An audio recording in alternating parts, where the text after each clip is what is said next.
ये वीडियो जो अभी आप यहाँ पर यूट्यूब पर देखने वाले हैं, ये कल ही SMTV पर अपलोड हो चुकी है और वहाँ पर एक ऑडियो प्लेयर भी है जहाँ पर आप इसकी ऑडियो को भी सुन सकते हैं और साथ ही साथ वहाँ पर एक डाउनलोड का लिंक है जिसको क्लिक करके आप उस ऑडियो को सेव कर सकते हैं अपने मोबाइल फोन के ऊपर और जब चाहे जहाँ चाहे उसको सुन सकते हैं। ऐसा क्यों होता है कि हर कोई different perspective, different personality, different attitude लेके सबके पास होता है, and that is what is the main reason for their कि वो मतलब लाइफ में कहाँ पहुँचते हैं। बट ऐसा क्यों है? Why everybody is not like, why the perception is not positive for everybody, even if I will not say positive but perceptions, या मतलब प्रोडक्टिव क्यों नहीं है सबके? Why they are so distorted? Don't you think that everybody is so distorted? ऐसा नहीं है कि ये अभी हो रहा है, ये जो वर्ल्ड है इनसेंसिटिव, नहीं, ज़्यादा नहीं हो रहा है, अभी कम हो रहा है। क्योंकि अगर आप ध्यान से हिस्ट्री को उठा करके देखेंगे, पिछले ज़्यादा पीछे मत जाइए, 100-200 साल भी पीछे चले जाएं, तो जिस लेवल पे वॉर्स होती थी और जिस लेवल पे डिस्ट्रक्शन होता था मास लेवल पर, जिस लेवल पर ऐसा ऐसा टॉर्चर होता था लोगों का, जब जैसे एक राज्य है, उसका कोई राजा है, किसी दूसरे राज्य के राजा ने उस पर अटैक किया और जब वहाँ पर उसको ऑक्यूपाई कर लिया तो वहाँ पर लोगों के साथ में क्या होता था, अगर उसको हम स्टडी करेंगे हिस्ट्री में तो हमको क्लियर हो जाएगा that we are currently living in the best possible time as far as a comfortable life is concerned. इतना कंफर्ट आज से पहले कभी भी नहीं था। लाइफ कंफर्टेबल हो रही है, आप सही बोल रहे हैं, बट माइंड तो सेटल नहीं हो रहा है, माइंड तो डिस्टॉर्टेड ही लग रहा है। उसके पीछे एक रीजन है, जो आप माइंड की बात कर रहे हैं, that's a different ball game all together. Basically पहले के ज़माने में क्या था, जो नीड्स थी वो प्रॉपर्ली वेल डिफाइंड थी। उस टाइम पे कैपिटलिज्म और the concept of this brands and advertising and products and services or these unlimited desires, that was not there. This internet was not there. Right. Television भी होता था, उसमें limited एक दो कुछ सीरियल्स आते थे पूरे हफ्ते में। आज की डेट में क्या हो रहा है, ये मीडिया इतना ज़्यादा पेनिट्रेट हो चुका है कि जिसकी वजह से क्या हो रहा है कि लोगों के जो डिज़ायर्स हैं वो बहुत ज़्यादा बढ़ गए हैं। Right right. तो ये प्रॉब्लम्स डिज़ायर के लेवल पे है। लाइफस्टाइल तो कंफर्टेबल हो गया है, लेकिन माइंड के लेवल पे हम अनसेटल्ड हैं। क्यों? क्योंकि कितना भी मिल जाए वो कम पड़ जाता है। Right right right. जो अमीर है वो भी गरीब है इन कंपैरिजन टू जो उससे ज्यादा अमीर है। Right right. Because in comparison to their neighbour और देयर रिलेटिव्स और देयर फ्रेंड्स, वो अभी बहुत पीछे हैं। तो सब एक रेस में भाग रहे हैं। Right right. तो कोई भी रेस हो, चाहे वो बच्चों की हो चाहे बड़ों की हो, जो भी हारता है वो रोता है। बच्चों को आप देखो ना, जब भी रेस होती है, जो जीतता है वो खुश हो जाता है, जो हारता है वो रोता है। तो एक रेस चल रही है हम सबके माइंड में और सब कुछ और कॉम्प्लिकेटेड होता चला जा रहा है। डिस्ट्रैक्शंस बहुत ज़्यादा बढ़ गई हैं, एडिक्शंस बहुत बढ़ गए हैं तरह तरह के। मेंटल डिसऑर्डर्स के बारे में देखे जाए तो जो हमने पहले कभी सुने नहीं थे, ADHD इन किड्स, ऑटिज्म बहुत बढ़ गया है। पहले इतने ऑटिस्ट चाइल्ड नहीं दिखते थे। तो सर ये सब नेगेटिव एस्पेक्ट्स हैं मॉडर्नाइजेशन के। And this is kind of inevitable, ये और बढ़ेगा अभी धीरे धीरे। ये जो साइकोलॉजिकल डिसऑर्डर्स हैं ये और बढ़ेंगे, क्योंकि अगर हम किसी भी डेवलप्ड इकोनॉमी को देखते हैं तो हम आइडिया लगा सकते हैं कि वहाँ पर क्या हो रहा है और यहाँ पर क्या होने वाला है। देखो बेसिक प्रॉब्लम क्या है कि जब तक एक इंसान बिजी होता है ना, कि मेरे को काम करना है अपना पेट भरने के लिए, अपनी फैमिली का पेट भरने के लिए, तब तक कोई प्रॉब्लम नहीं होती। तब तक सिर्फ एक प्रॉब्लम होती है कि भाई मेरे को पैसा चाहिए ताकि मेरे को रोटी मिल जाए, घर मिल जाए, कपड़े मिल जाए, मेरे बच्चों को एक अच्छी एजुकेशन मिल जाए। जब ये सब हो जाता है तब एक्चुअल में साइकोलॉजिकल प्रॉब्लम शुरू होती है। एक है फिजिकल लेवल पे प्रॉब्लम्स, एक है साइकोलॉजिकल प्रॉब्लम्स। तो फिजिकल प्रॉब्लम कब तक है? जब तक कि फिजिकली फाइनेंशियली आप प्रॉब्लम में है। बट जैसे ही वो अचीव हो जाता है, अब एक्चुअल में करने के लिए कुछ भी नहीं है। राइट। अब आपके पास में इतना पैसा है कि आप बैठे बैठे खा सकते हो और आपकी फैमिली भी खा सकती है, तो अब करें क्या? अब खाली हो गए, और कहते हैं ना खाली दिमाग शैतान का घर। तो अगर माइंड को अगर कंस्ट्रक्टिव किसी जगह पे ना लगाया जाए तो mind bye it's very nature is destructive, because it's isolated and fragmented. Mind क्या है? आपका एक मैं है जो औरों के मैं से अलग है। तो दो मैं की आपस में लड़ाई होगी। एक मैं आइडेंटिफाइड है एक ग्रुप से, एक मैं आइडेंटिफाइड है किसी और ग्रुप से। तो ये दो ग्रुप्स बन जाएंगे और इन दो ग्रुप्स की आपस में लड़ाई चलेगी। ये ग्रुप्स फैमिली में भी होंगे, फ्रेंड्स में भी होंगे, सोसाइटी में भी होंगे, नेशन में भी होंगे, सब में होंगे। तो कॉन्फ्लिक्ट अभी इतना ज़्यादा है कि सबके अंदर एक मैं है, सबके अंदर एक राजा है। सब रूल करना चाहते हैं हर लेवल पे। तो यहाँ पे इतना ज़्यादा कॉन्फ्लिक्ट हो गया है। That is what I am saying, because just because of mind नहीं, नॉट बिकॉज ऑफ माइंड। इसको थोड़ा सा हमको करेक्ट करना पड़ेगा। Because of wrong understanding. Because what is mind? Are we calling brain as mind? Brain is not mind. Brain में जो information feeded है, जिसके बेस पर हम सोचते हैं, वो माइंड है. वो माइंड है. So mind is thought, mind is thinking. Now what is the root of thinking? Thinking किसके बेस पे चलती है? On the basis of understanding. जो भी आपको समझ आता है उसी के बेस पे तो थिंकिंग. मैं कहूंगा इसके बारे में कुछ सोच के बताओ, ये जो कप है, क्या सोचोगे? जो भी इसके बारे में इंफॉर्मेशन अंदर फीडेड है, जो भी आपकी समझ है इससे रिलेटेड, उसी के बेस पे तो सोचोगे. हाँ, उतना ही बताएंगे. या तो आप कहोगे अच्छा है, या कहोगे बुरा है, या फिर कहोगे ना ये अच्छा है ना बुरा है, जैसा है सो है. तो एक हो गया थिंकिंग बेस्ड अपॉन रियलिटी, यानी एज इट इज देखना उसको. एक है बेस्ड अपॉन जो आपकी अपनी प्रेफरेंस है उसके अकॉर्डिंग देखना, अपने डिजायर्स और फियर्स के अकॉर्डिंग देखना. Right, right. So the moment you start seeing things as it is, as they actually are, जो देखना बहुत ही सिंपल है लेकिन हमको कॉम्प्लिकेटेड लगेगा क्योंकि हमारी ऐसी आदत नहीं है. राइट. हम चीजों को एज इट इज नहीं देख सकते, हम उसको उस तरीके से देखते हैं जैसे हमको सिखाया गया है, जैसी हमारी ट्रेनिंग है. फॉर एग्जाम्पल, मैं आपको एक सिंपल सा एग्जाम्पल देता हूं, बड़ी आसानी से रिलेट करेंगे. बायोलॉजिकली हमारे अंदर कुछ ऐसा है जो कि जानवरों से अलग नहीं है. तो हमारे अंदर, हम चाहे चाहें या ना चाहें, कुछ ऐसे थॉट्स आएंगे जो सोसाइटी के पॉइंट ऑफ व्यू से गलत है. अब आप क्या करोगे? एक तरफ से आपको सिखाया जा रहा है कि ऐसे थॉट्स नहीं आने चाहिए, बट वो तो आ रहे हैं. तो अब आपके अंदर आएगा गिल्ट. हाँ. आप अपने आप को कहोगे कि यार मैं कितना घटिया इंसान हूं, मैं क्या सोच रहा हूं, ये कैसे थॉट्स आ रहे हैं मेरे अंदर. जितना आप ये बोलोगे उतना ही वो थॉट्स और ज्यादा आएंगे. राइट. तो एक है जो एक्चुअल में हो रहा है एट अ बायोलॉजिकल लेवल, जिसकी वजह से वो थॉट्स और वो फीलिंग्स और वो इमोशंस ट्रिगर हो रहे हैं. एक है the concept of right and wrong, जो इस सोसाइटी ने हमारे ऊपर इंपोज किया हुआ है based upon what is convenient for the society, right. not for the individual. Not for the Society is not designed for the individual. Right. But thoughts आते हैं at the level of an individual. अब एक बहुत बड़ा clash आ गया, क्योंकि अगर उन थॉट्स के हिसाब से आपने एक्ट किया तो इस सोसाइटी आपको बॉयकॉट कर देगी. Right. That is what. Act नहीं किया तो अंदर एक कॉन्फ्लिक्ट चलता रहेगा. यही तो प्रॉब्लम है. आप अपने आप को ही उल्टा बोलते रहोगे. तो ये सारी की सारी जड़ है. ये मैंने एक बहुत ही छोटे से एक एस्पेक्ट को टच किया है. अंदर जो कॉन्फ्लिक्ट चलते हैं उनमें से एक को, ऐसे अनलिमिटेड कॉन्फ्लिक्ट्स हैं और उनको एक एक करके रिजॉल्व करना होता है. उसको रिजॉल्व करने के दो तरीके हैं. एक है आप किसी थेरेपी के लिए जाइए, किसी थेरेपिस्ट के पास में. वो क्या करेंगे, एक एक करके देखेंगे कि आपके अंदर किस किस तरह के इश्यूज हैं, अपने पास से रिलेटेड, प्रेजेंट से रिलेटेड और फ्यूचर से रिलेटेड, और एक एक करके उसको सॉल्व करेंगे. Right. Right. They will solve that particular problem जिसकी वजह से वो सब कुछ ट्रिगर हो रहा है अंदर. वो एंजाइटी, वो फियर, वो थॉट्स जिसको आप नेगेटिव बोलते हो, वो ट्रिगर हो रहे हैं. एक तरीका ये है. दूसरा तरीका है कि आप एक एक करके सॉल्व ना करें, एक झटके में अपनी सारी प्रॉब्लम्स को सॉल्व कर दें in one shot. The way out is to understand what mind is, not how to control your mind और हाउ टू स्टे पॉजिटिव और how to change your thoughts. That how is a trap. The moment you ask how to someone, अब वो आपको एक system देंगे, एक process देंगे, कुछ टिप्स देंगे, कुछ सजेशंस देंगे जिसको आपको फॉलो करना है. अब आपके माइंड में फिर से दो क्रिएट हो गए. एक है जो करना चाहिए, एक है जो आप एक्चुअल में कर रहे हो.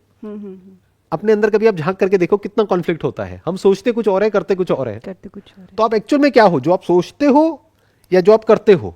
बच्चों को हम कहते कुछ और है करने के लिए, हम खुद कुछ और करते हैं.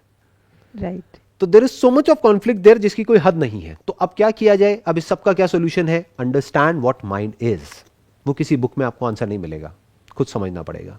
झांक करके देखो अपने अंदर, तो आपको नजर आ जाएगा थॉट क्या होता है, फीलिंग क्या होती है, इमोशन क्या होता है.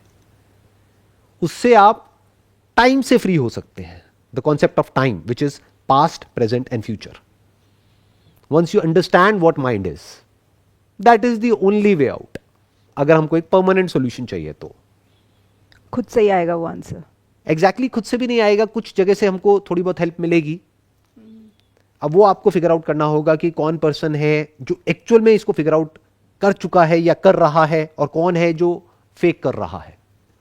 फॉर एग्जाम्पल, आप मेरी वीडियो सुनते हैं तो आप हो सकता है अपने माइंड में बोलेंगे नहीं नहीं नहीं नहीं, इसको तो सब पता है. हो सकता है मुझे कुछ भी ना पता हो सकता है मुझे सब कुछ पता हो. तो वो आपको समझना है कि किसको कितना पता है, कौन किस लेवल तक गया है. हो सकता है बाहर से देखने में आपको लग रहा होगा कि अरे ये पर्सन तो बहुत ही सॉर्टेड है, कितना पीसफुल है, कितना काम है. उसने अपना एक ऐसा पर्सोना क्रिएट किया हुआ है. तो आपको ये लग रहा है कि इसके पास में सारे आंसर्स हैं, तो आप वहां पर जाकर के हाथ जोड़ करके उनके पैरों में बैठ जाओगे और कहोगे गुरुजी आप बताओ मुझे क्या करना है। Right. हो सकता है उसको खुद ही कुछ ना पता हो। अब किसको पता होगा कि उसको पता है नहीं पता है? वो जो उससे भी आगे निकल चुका है in terms of exploring what mind is.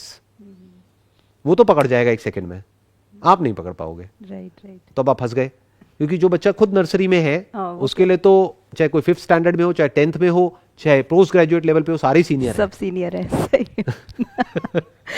उसको तो पता ही नहीं। तो आपको ढूंढना होगा ऐसे कौन लोग हैं, ऐसे लोग हैं दुनिया में या थे पास्ट में जो काफी डीप में गए हैं, तो वहां से आपको कुछ पॉइंटर्स मिलेंगे। तो फिर आपको खुद ही अपने माइंड के अंदर झांक करके देखना होगा और आराम से स्टेप बाय स्टेप समझना होगा। ये काम ना आसान है ना मुश्किल है, बट मैं ये कहूंगा ये काम जरूरी है। जरूरी है, राइट। अगर आप मानते हैं आपके लिए आसान है तो एक्चुअल में बहुत आसान है ये काम। बट सर समझने की जरूरत फील होनी चाहिए। Right, absolutely. वो जरूरत फील होनी चाहिए अंदर से कि वो कितना जरूरी है, और चाहे फील हो या ना हो, जरूरी तो है ही। बिल्कुल ऐसा है कि चाहे आपको जरूरत फील हो या ना हो हवा की और पानी की, जरूरत तो है। माइंड डिस्टर्ब्ड है, इसमें कोई डाउट नहीं है। किसका डिस्टर्ब्ड है? जो भी अपनी बेसिक जो नीड्स हैं, फाइनेंशियल नीड्स, उससे ऊपर उठ गया है, उन सबका माइंड डिस्टर्ब्ड है। ये फैक्ट है, ये कोई इल्यूजन नहीं है। राइट। तो एक प्रॉब्लम है जिसका सोल्यूशन तो चाहिए। अब वो सोल्यूशन कहां से आएगा, कब आएगा, कैसे आएगा, वो उस इंसान को फिगर आउट करना है। या मुझे सोल्यूशन निकालना भी है, या मुझे सिर्फ एस्केप चाहिए। एस्केप क्या है? छोड़ो इन सब चक्रों को। नहीं है, एस्केप्स हैं। एस्केप्स क्या है? But they are temporary. Right, temporary solutions हैं, बट टेम्पररी को आप परमानेंट में भी कन्वर्ट कर सकते हो। वो क्या है? डेली रात को ड्रिंक करो और सो जाओ, माइंड ब्लैंक हो गया। राइट। अपने ध्यान को डाइवर्ट कर दो, कुछ और चीजों में लगा दो, प्लेजर्स में इंडल्ज हो जाओ, ये हाँ, कर लो, तो वो कर यही लो। चल रहा है शायद, यही चल रहा है, और क्या चल रहा करेंगे? है। सब भाग रहे हैं, राइट, अपने आप से कुछ ना कुछ एडिक्शन लेके बैठे हुए हैं, Right. जिससे वो रियलिटी से दूर हो सके। तो यही कर रहे एंड हैं दैट सर विल सब। Take you far from reality, that will not bring you close to reality, क्योंकि अब आप कहीं और ही जीने लग जाओगे। देखो, एक है आप वहां जियो जो आप खुद अपने बारे में सोचते हो, राइट। एक है आप वहां जियो जो और लोग आपके बारे में सोचते हैं, वो एक और लेयर है। बहुत सारे लोग वहां जी रहे हैं कि और हमारे बारे में क्या सोचते हैं। आपको कैसे पता और आपके बारे में क्या सोचते हैं? You can never know that, क्योंकि जो वो बोलेंगे वो झूठ होगा। आपके मुंह पे कोई थोड़ी ना बोलेगा जो सच है, वो तो पीछे से वो आपस में बात करेंगे ना। राइट। एंड उनके पास में टाइम कहाँ है आपके बारे में कुछ भी सोचने का? राइट। बट सब फेक ही जी रहे हैं ना, सब Right. दूसरे के लिए ही जी रहे हैं। राइट, तो आप पेरेंट्स के लिए पढ़ाई करते हो, आप जो भी करते हो दूसरे के लिए ही कर रहे होते हो, I think through out your life. बहुत स्मॉल पोर्शन होता है जब आपको मिलता है कि आप अपने लिए कुछ सोच रहे हो, कर रहे हो। नहीं, हम बोलते हैं कि हम इसके लिए कर रहे हैं, उसके लिए कर रहे हैं, करते हम सब कुछ अपने लिए ही है। Right. At the centre of everything is me. क्योंकि अगर मैं अपने बच्चे के लिए कुछ कर रही हूं तो इसलिए नहीं कर रही कि मेरे को उस बच्चे की पड़ी है, इसलिए क्योंकि वो मेरा बच्चा है। हाँ, मेरा बच्चा है। क्योंकि अगर वो किसी और का बच्चा है तो मैं उसके लिए नहीं करूंगी। राइट। मैं उस इंसान के लिए कर रही हूं इसलिए नहीं कि मेरे को उस इंसान की पड़ी है, क्योंकि वो इंसान मेरा पति है या पत्नी है। अगर वो किसी और का पति है, किसी और की पत्नी है, मेरे को उसकी नहीं पड़ी है, या उसका कहीं बाहर अफेयर है तो मेरे को उसकी नहीं पड़ी है। मैं कहूंगा भाड़ में जाओ। तो हम जो भी कुछ कर रहे हैं, अपनी जॉब पे भी जो हम काम कर रहे हैं वो इसलिए कर रहे हैं क्योंकि सैलरी मिल रही है। कल अगर सैलरी मिलना बंद हो जाए तो ये जो है ना कि आई लव माई वर्क और ये वो सब खत्म। तो जो भी हम करते हैं वो करते खुद के लिए ही है, लेकिन हम बिल किसी और के नाम पे फाड़ देते हैं कि हम ये तुम्हारे लिए कर रहे हैं। ये बहुत कॉमन है इंडिया में। फॉर एग्जाम्पल, कोई आदमी है, उसके अपने ड्रीम्स हैं, अपने एम्बिशंस हैं, या वो बहुत ही ज्यादा ग्रीडी है और पैसे के पीछे वो पागल है, तो वो पैसे के पीछे भाग रहा है, अपनी फैमिली की तरफ उसका ध्यान भी नहीं है। लेकिन वो फैमिली को आकर के क्या बोलेगा कि ये सब मैं तुम्हारे लिए ही तो कर रहा हूँ। वो उनके लिए नहीं कर रहा है, वो खुद के लिए कर रहा है, क्योंकि फैमिली को तो वो चाहिए ही नहीं। फैमिली तो कह रही है हमको तो आपका टाइम चाहिए, हमको तो पैसा चाहिए ही नहीं। बट अगर उसने ये बोल दिया तो अपनी नजरों में गिर जाएगा ना, अपनी नजरों में भी और औरों की नजरों में भी। तो वो गिरना नहीं चाहता है, वो गलत प्रूव नहीं होना चाहता और वो है। दूसरों को ये दिखाना चाहता है कि मैं कितना पैसा कमा सकता हूँ। नंबर 1, मैं कितना पैसा कमा सकता हूं। दूसरा, वो ये दिखाना चाहता है कि मैं कितना अच्छा पति हूं, मैं कितना अच्छा बाप हूं, मैं कितना अच्छा इंसान हूं, देखो मैं सोसाइटी के लिए भी कितना कुछ करता हूं। तो वो क्या करेगा, अगर कहीं चैरिटी भी करेगा तो चुपचाप नहीं करेगा, वो जा करके पहले से शर्त रखेगा कि मैं ये चैरिटी करूंगा, लेकिन यहां पर ये स्वर्ण अक्षरों में मेरा नाम होना चाहिए, तब मैं इतने पैसे दूंगा आपको, ऐसे नहीं दूंगा। या so the whole society is in very, तभी तो या the very distorted, they don't know कि कहाँ किस लिए कर रहे हैं, क्या कर रहे हैं। that is why I feel like that. तो how about you, sir? आपके बारे में एक क्वेश्चन पूछना चाहूँगी because last 5 minutes बचे. You once said that you are perfectionist.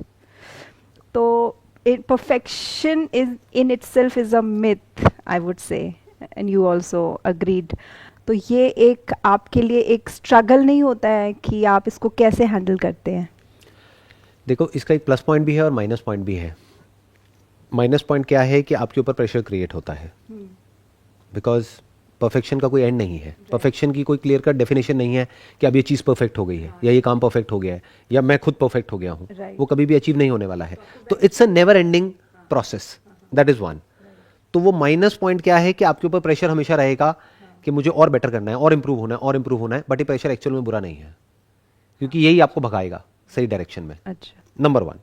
Number two, perfection का एक बेनिफिट क्या होता है कि if you are a perfectionist, perfectionist का मतलब क्या, not just for the heck of it, but actually you want to go at the very root of everything. कि अगर आप एक प्रॉब्लम सॉल्व करोगे तो टेम्पररी बेसिस पे नहीं करोगे, रूट से. पहले हमको परफेक्शनिस्ट की भी डेफिनेशन देखनी पड़ेगी क्या होती है. अगर हम परफेक्शनिस्ट उसको समझते हैं जो एक काम को बड़े अच्छे से करता है, तो वो परफेक्शनिस्ट नहीं है. परफेक्शनिस्ट मतलब कौन, वो काम को इस तरीके से डेलीगेट कर देता है या काम को इस तरीके से कर देता है कि दोबारा उसको काम करने की जरूरत ही ना पड़े. जब तक वो नहीं हो जाता तब तक वो उस काम को छोड़ता नहीं है. क्योंकि अगर वो एक काम में ही फंसा रह गया पूरी जिंदगी और उससे आगे बढ़ ही नहीं पाया, तो उसको परफेक्शनिस्ट थोड़ी कह सकते हैं. Right right. परफेक्शनिस्ट मतलब कि उसने उस काम का जो फाइनल जो गोल है उसको अचीव कर लिया. वो गोल क्या है, उस काम को ही खत्म कर दिया, द एंड ऑफ वर्क. तो ये आपको, ये जो माइंड की अभी हम बातें कर रहे हैं इतनी देर से, इसमें बड़ा हेल्प करता है. बिकॉज एक है सुपरफिशियल लेवल के सॉल्यूशंस जो उन लोगों के लिए है जो परफेक्शनिस्ट नहीं है. यानी क्या, उनको क्या चाहिए, शॉर्टकट चाहिए. उनको चाहिए कि अरे इतनी बातें मत करो, आप मेरे को ये बताओ मुझे करना क्या है, डेली कितनी देर मेडिटेशन करनी है और कैसे करनी है, क्या करनी है. आज आप एक से पूछोगे, फिर दूसरे से पूछोगे, फिर तीसरे से पूछोगे, तीनों अलग अलग बातें बताएंगे, फिर आदमी कंफ्यूज होकर के बैठ जाएगा. अब मैं क्या करूं, कोई बताएगा कुछ और, वो करेगा कुछ और. Right right. तो अंदर एक नया कॉन्फ्लिक्ट क्रिएट हो गया. पहली लाइफ में 36 प्रॉब्लम्स थी, अब एक नई प्रॉब्लम क्रिएट हो गई कि अब स्पिरिचुअलिटी में इसकी सुने उसकी सुने. ऐसा होता है ना. Right right. हाँ. राइट. अब परफेक्शनिस्ट का मतलब क्या है, that you want to go to the very root of the problem. You will not settle for anything less than that. जब तक आप माइंड के सच को नहीं देख लोगे, खुद के सच तक नहीं पहुंच जाओगे at the deepest level of your being, तब तक आप नहीं रुकोगे. तो आप एक परफेक्शनिस्ट हो. तो वो तो कभी होगा नहीं ना. क्यों नहीं होगा, होगा, होता है. और वही एक सॉल्यूशन है. इतनी देर से मैं यही तो कह रहा हूं कि वो ही एक परमानेंट सॉल्यूशन है और कोई सॉल्यूशन नहीं है. You need to go to the very end of thought, कि थॉट कहां से पैदा होता है, कहां जाता है. क्या थॉट ही सब कुछ है? क्या मैं एक थॉट है, या थॉट से पहले भी मैं एग्जिस्ट करता हूं? Isn't thought just a word or a name given to a thing? Isn't thought an association between a sensation and the meaning given to that sensation? Without the meaning given to an experience, where is thought? Right. Without thought, where is thinker? क्या ये दो अलग अलग है, यानी कि thought and thinker, या दोनों को एग्जिस्ट करते हैं? Can thinker exist without the thought? Deep. तो जब इस तरह से हम देखने लग जाते हैं चीजों को, तो we go to the very root of existence, कि लाइफ क्या है, डेथ क्या है, और फिर उसके बाद में आगे क्वेश्चन करने के लिए कुछ बचता ही नहीं है. You go to the very end of questioning because you are a perfectionist. Have you got that all answers in your life? मैं कुछ भी कहूं, उससे फर्क क्या पड़ता है? हो सकता है मैं सच कहूं, हो सकता है झूठ बोलूं. मैं अपने मुंह से क्यों बोलूंगा? जो भी बोलूंगा वो तो आपको देखना है. On a scale of 1 on 10, how you see your life, like how you rate your life? Again मैं गलत क्यों बोलूंगा? मैं ये क्यों कहूंगा, अगर मेरी लाइफ मानो on a scale of 1 to 10, 1 भी होगी या 0 भी होगी, मैं तो 10 ही बोलूंगा ना. मैं तो ऐसी प्रोजेक्ट करूंगा ना कि हाँ मेरा सब कुछ बहुत अच्छा है लाइफ में, मेरी रिलेशनशिप बहुत अच्छी है, मेरा ये अच्छा है, वो अच्छा है. सब यही तो कर रहे हैं. नहीं तो आपको कैसे पता कि सच क्या है और झूठ क्या है? But I don't expect that answer from you. You will tell as you are. I because I think you are not one of those masses. So if I ask you in a scale of 1 on 10, if you say 10, if you rate 10, so that means you have achieved everything. There is no scope for further. आप ये कह सकते हैं, मैं ये rating नहीं करूंगा 1 to 10 और ये सब कुछ, मैं बस ये कह सकता हूं कि I have reached the end of questioning, कि अब आगे और क्वेश्चनिंग करने के लिए कुछ बचा नहीं है. अच्छा. जो भी मुझे सही लगता चला गया, मैं उसको भी क्वेश्चन करता चला गया, फिर और एक लेवल आगे गया, फिर और एक आगे, फिर और एक स्टेप आगे, और एक स्टेप आगे, और एक स्टेप आगे, और डीप में, और डीप में, और डीप में. अब द वेरी क्वेश्चनर डिसॉल्व्स.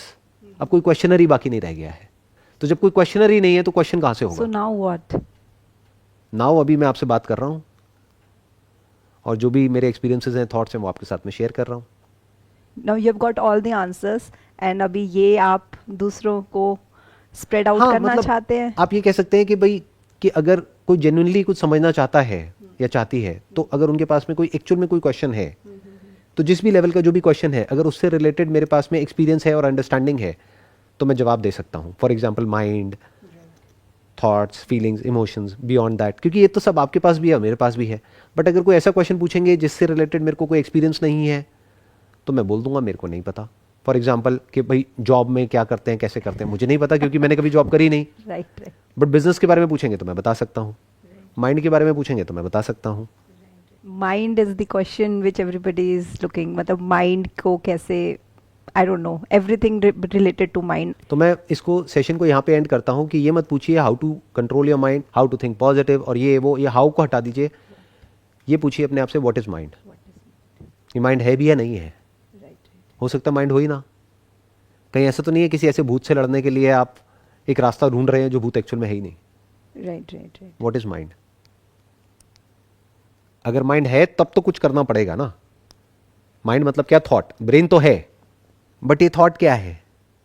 अगर उसके सच को हम देख लेते हैं, if it is just for the name sake, name given to a thing is just a word, तो अब वो रहे या ना रहे उससे फर्क क्या पड़ता है? कुछ भी चलता रहे अंदर, उससे फर्क क्या पड़ता है? That is freedom from thought, freedom from mind. Great insight sir, thank you so much. Most welcome ji.